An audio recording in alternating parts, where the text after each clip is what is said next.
In Bangladesh, 364 students committed suicide between January 2022 and August 2022. Aren't the statistics shocking? We lost so many young people who were supposed to be future of Bangladesh in just 8 months.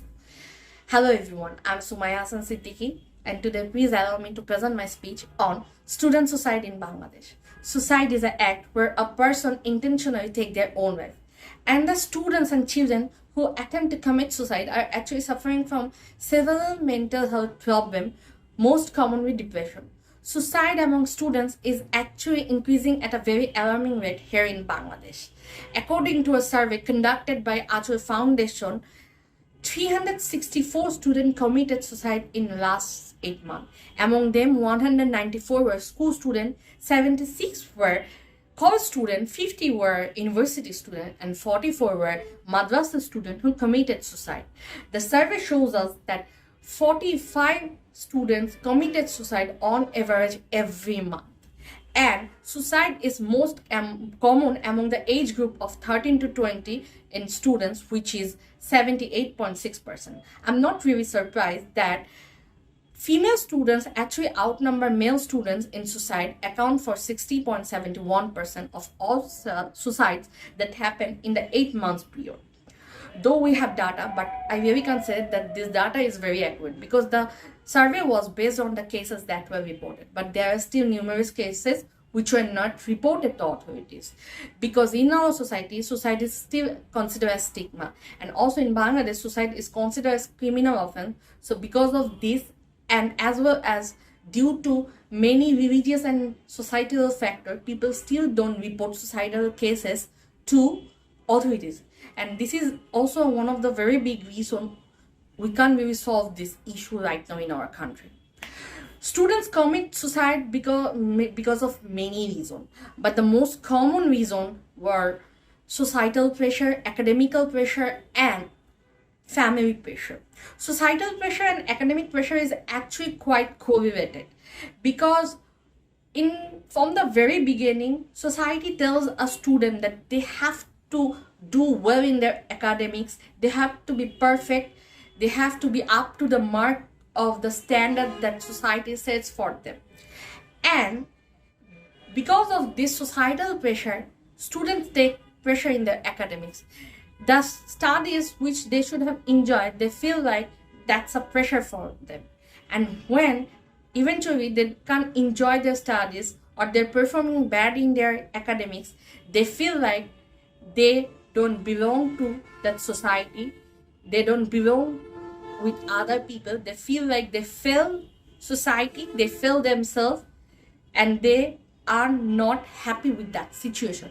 And because of that, they feel like they need peace and they try to find that peace for themselves. And as the way out for that, they choose suicide.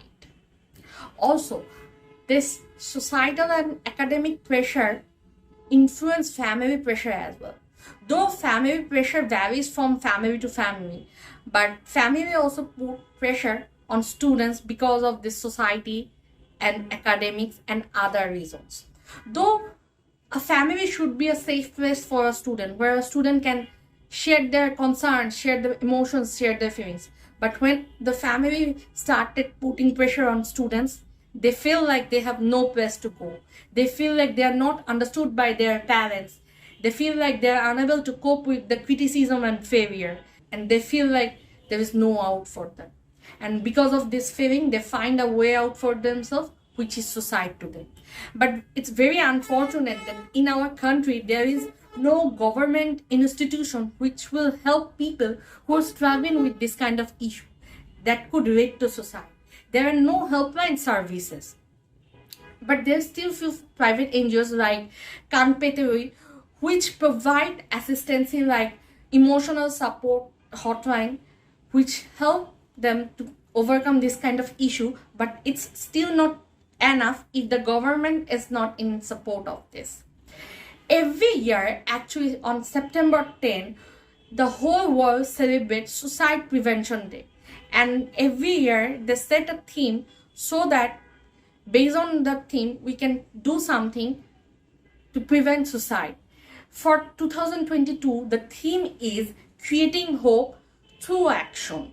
Well, this theme is actually indicates that we can do something with a small action which can bring hope to the suicidal people. By our small action, we can show it to them who want to commit suicide that actually there is someone who cares for them and we're here to support them. So I think this theme is a very important part of our journey where if we want to stop suicide among students. Also, to justify this theme, we as nation at least can do this much or this small action that we can at least establish a national suicidal surveillance and establish a national suicide helpline which will help people who want to commit suicide to come out from that dark hole, to help them that they don't commit suicide, they don't want to suicide again in their life. Also, we have to create more campaign and awareness about suicide so that people know and people talk about this so that they can help others as well.